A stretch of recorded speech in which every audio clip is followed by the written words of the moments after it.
¿Qué tal? ¿Cómo le va? Dios le bendiga. Muy buenos días, buenas tardes, buenas noches, dependiendo a la hora en que usted nos esté escuchando.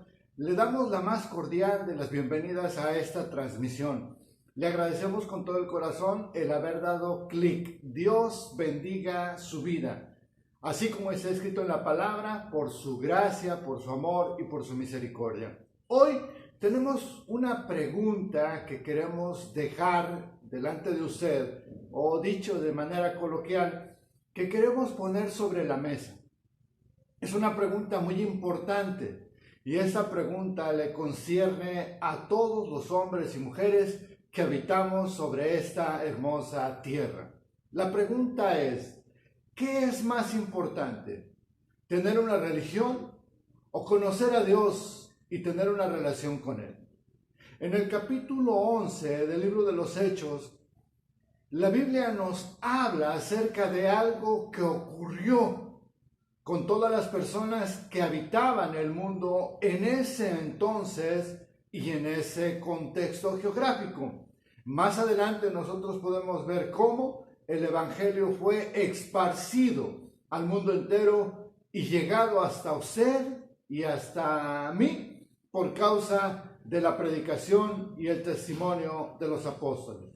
Recuerde que antes de llegar al capítulo 11 del libro de los Hechos, ya tenemos el capítulo 28 del Evangelio según San Mateo, donde Jesús, el Cristo, el Cordero de Dios que quita el pecado del mundo, da instrucciones a sus apóstoles para que su palabra, para que su Evangelio, para que sus buenas noticias sean esparcidas en el mundo entero.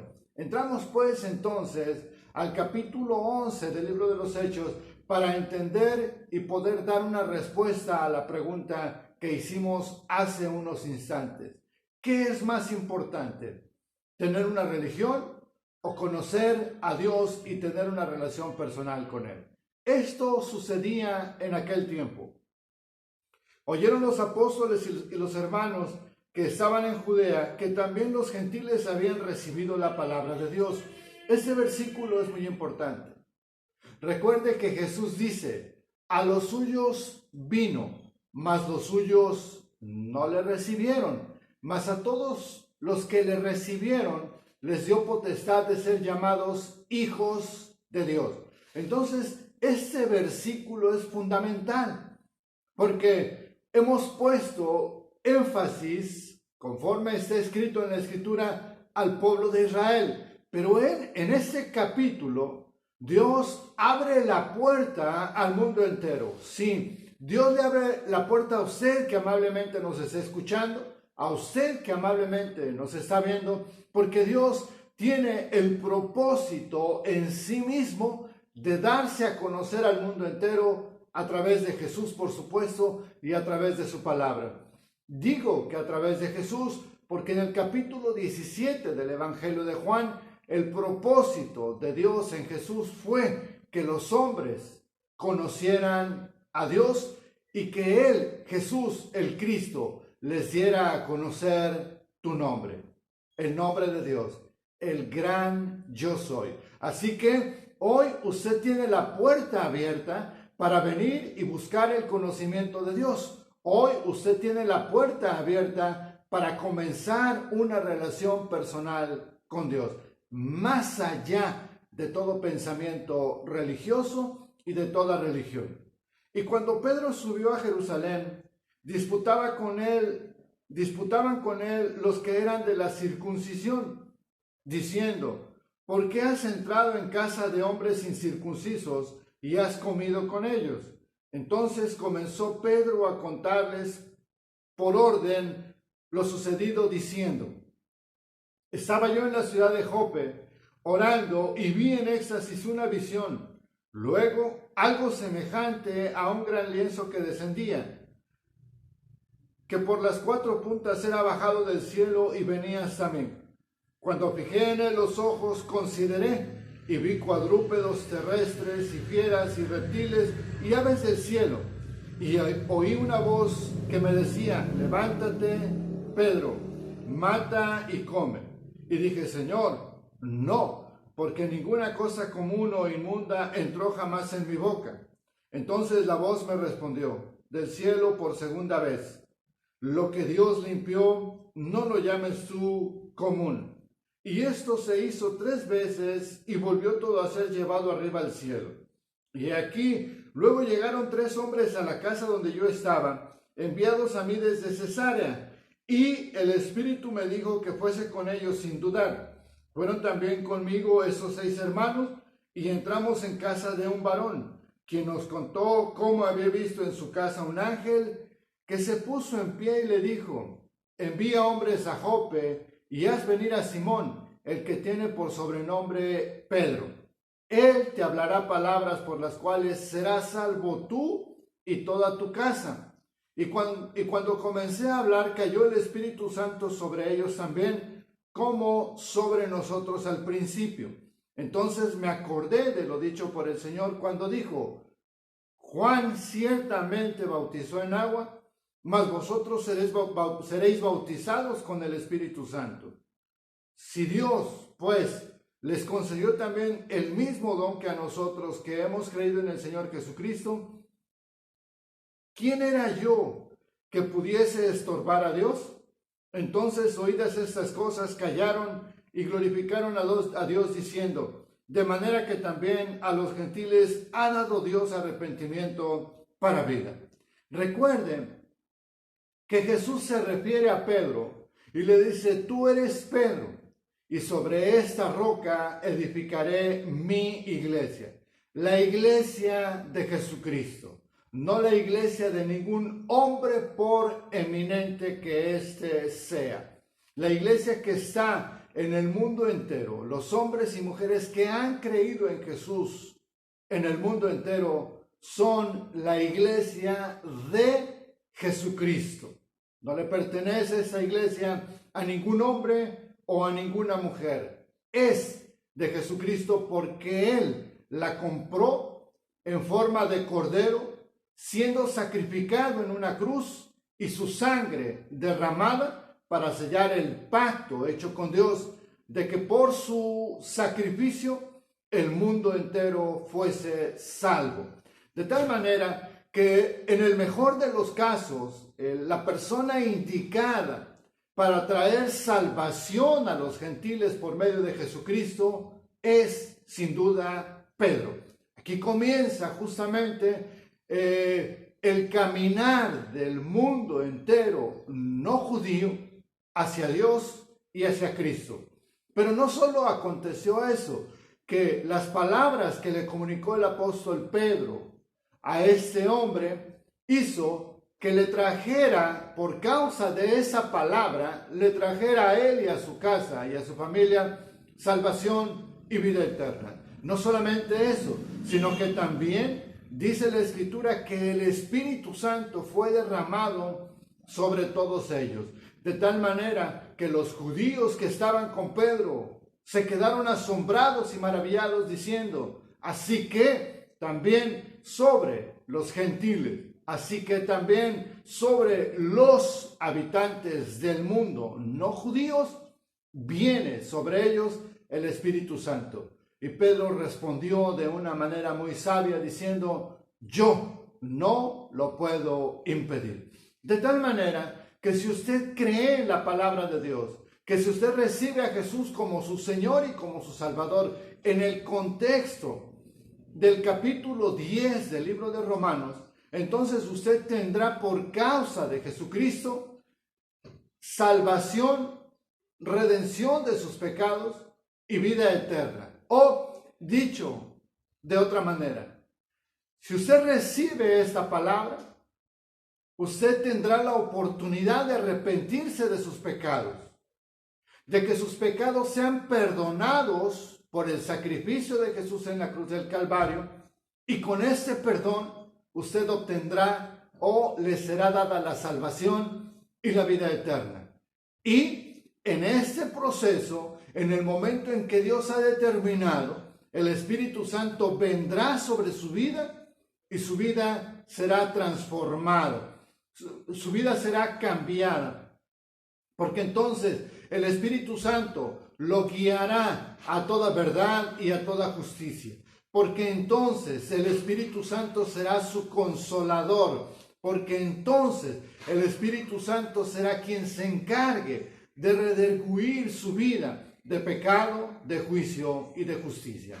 Aquí comienza la puerta de entrada, o aquí comienza el peregrinar del mundo entero hacia Jesús. Y en ese entonces ya había mucha gente que había creído en Jesús. Pero ocurre algo maravilloso en este capítulo número 11. En el verso 19 dice la Escritura: ahora bien, los que habían sido esparcidos a causa de la persecución que hubo con motivo de Esteban, pasaron hasta Fenicia, Chipre y Antioquía, no hablando a nadie la palabra, sino solo a judíos. Pero había entre ellos unos varones de Chipre y de Cirene, los cuales cuando entraron en Antioquía, hablaron también a los griegos, anunciando el evangelio del Señor Jesús. Por donde quiera que usted vaya, si conoce el testimonio de Jesús, hable de Jesús para que sea el nombre de Jesús y el nombre de Dios glorificado, y de esa manera el evangelio, las buenas noticias, serán anunciadas en el mundo entero. Esto pasa cuando anunciamos buenas noticias. Y la mano del Señor estaba con ellos, y gran número creyó y se convirtió al Señor. Y gran número de ellos, de los que escucharon las buenas noticias, de los que escucharon el evangelio de Jesucristo, se convirtieron de la vida que llevaban a una vida diferente, y el número de ellos aumentaba. Y todos ellos, el número de ellos aumentaba, y gran número creyó y se convirtió al Señor Jesús. Recuerden que la palabra nos invita a una conversión. Sí, nos invita a una conversión de vida.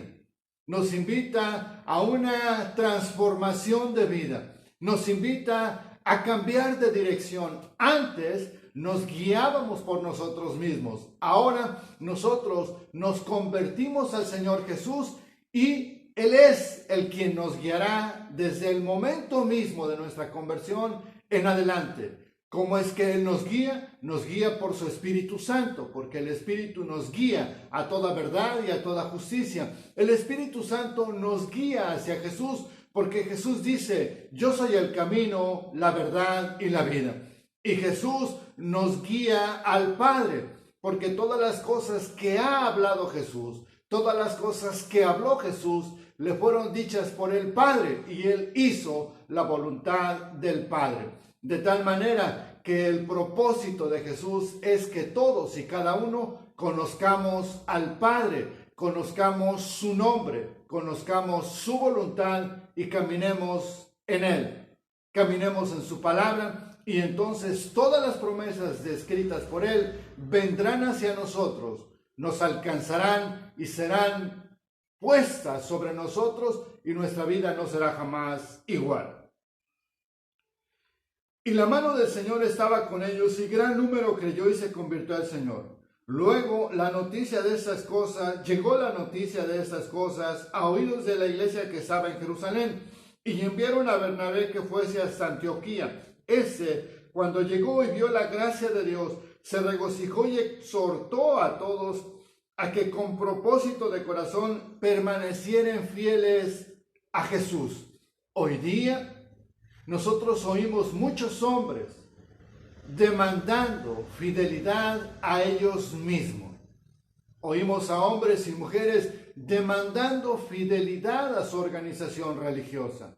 Oímos a muchos hombres y mujeres tratando de colocarse en el punto en el que le pertenece a Dios únicamente. Recuerde que Satanás cayó porque en su mente él dijo con su boca que se iba a sentar en el trono de Dios, que el trono de Dios era el lugar que a él le pertenecía, y por haber osado, por haber intentado o imaginado llegar al lugar de Dios, fue desechado de la presencia de Dios. Por favor, usted no cometa ese error. Al único que merece toda la honra y toda la gloria, el único que merece toda la honra y toda la gloria es el Dios que hizo los cielos y la tierra, el gran yo soy. Por lo demás, cada uno de los hombres y mujeres que demandan alguna pleitesía sobre ellos, debemos recordarles y recordarnos todos que la Biblia dice que somos siervos inútiles, que no somos otra cosa, que no hacemos otra cosa, sino lo que se nos ha mandado hacer. Verso 24, porque era varón bueno y lleno del Espíritu Santo y de fe, y una gran multitud fue agregada al Señor. Después fue Bernabé a Tarso para buscar a Saulo, y hallándole le trajo a Antioquía.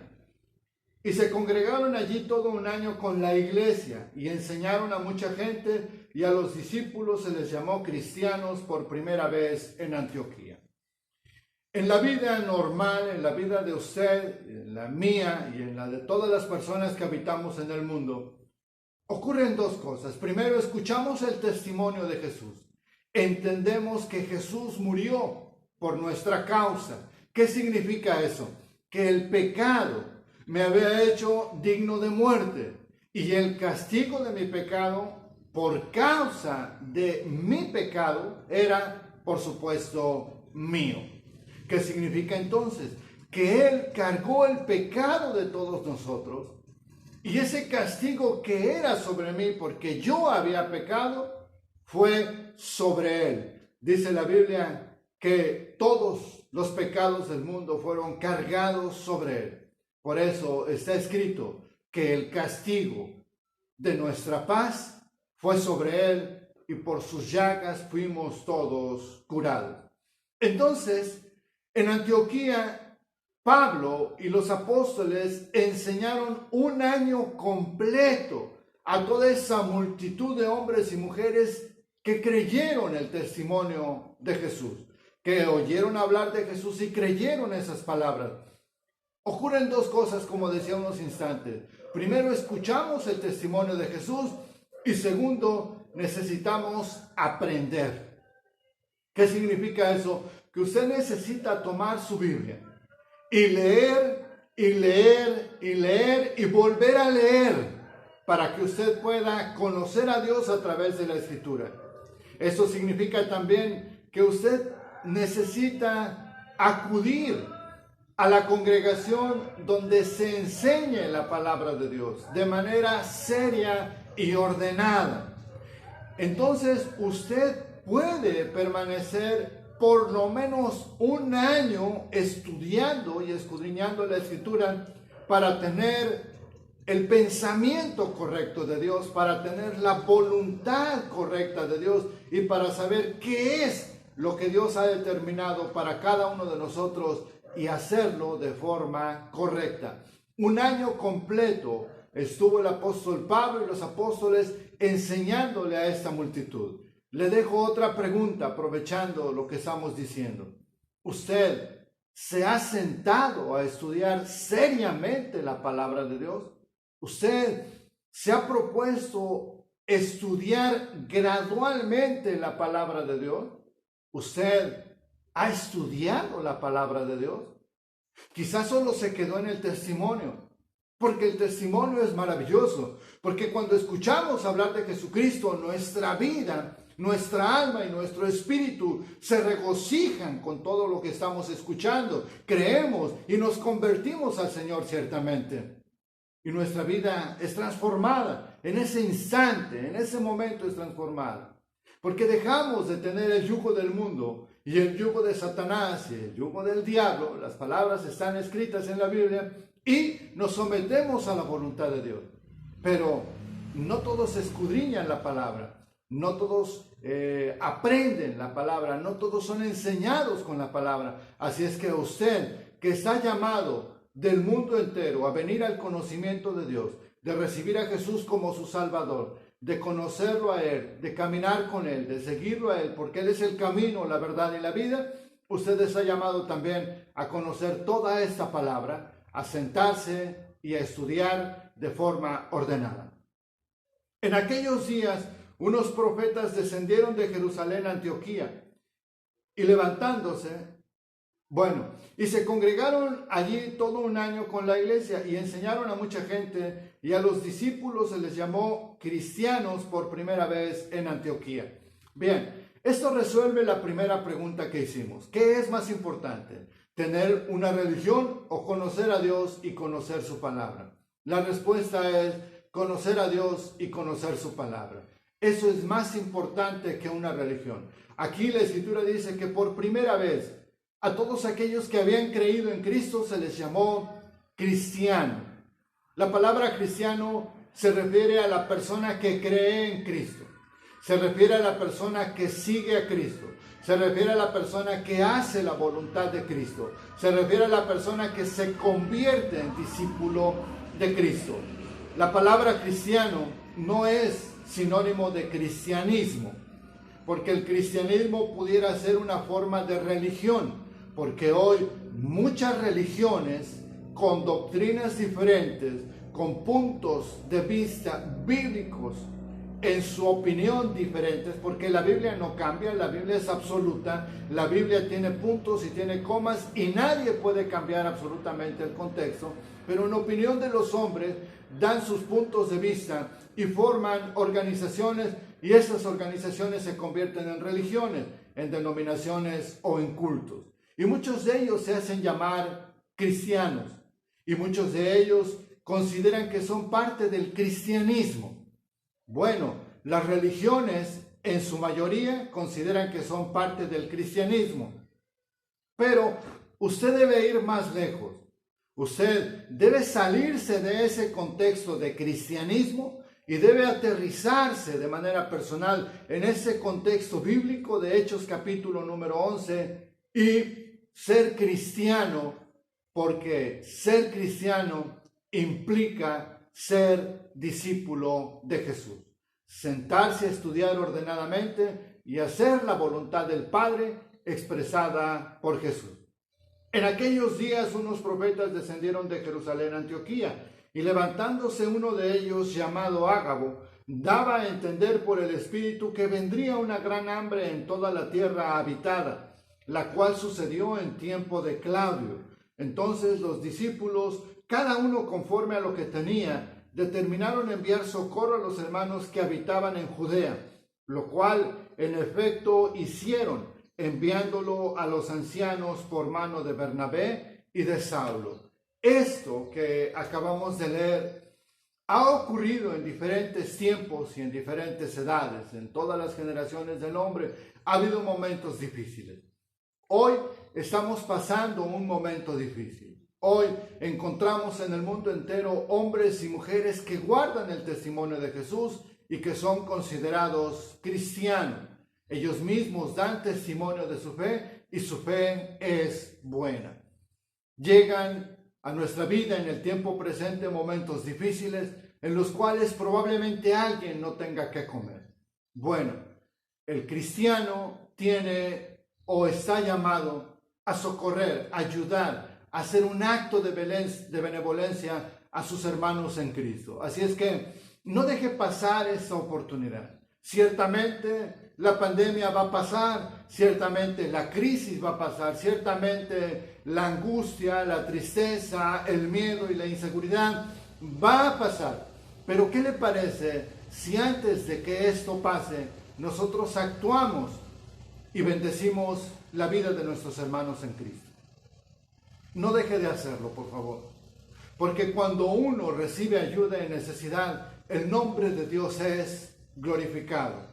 Cuando todo el mundo está en paz y en prosperidad, la ayuda es menospreciada porque llevamos algo que no suple ninguna necesidad y que a veces es despreciado o menospreciado. Y eso puede traerle tropiezo a la gente. Mejor tomemos este tiempo de oportunidad para glorificar a Dios y ayudemos a nuestros hermanos en Cristo. Ser cristiano tiene una sola implicación. Esta es obedecer a Cristo y obedecer a Dios, obedecer su palabra y glorificarlo solo a Él. Dios le bendiga, que tenga un hermoso día. Hasta pronto.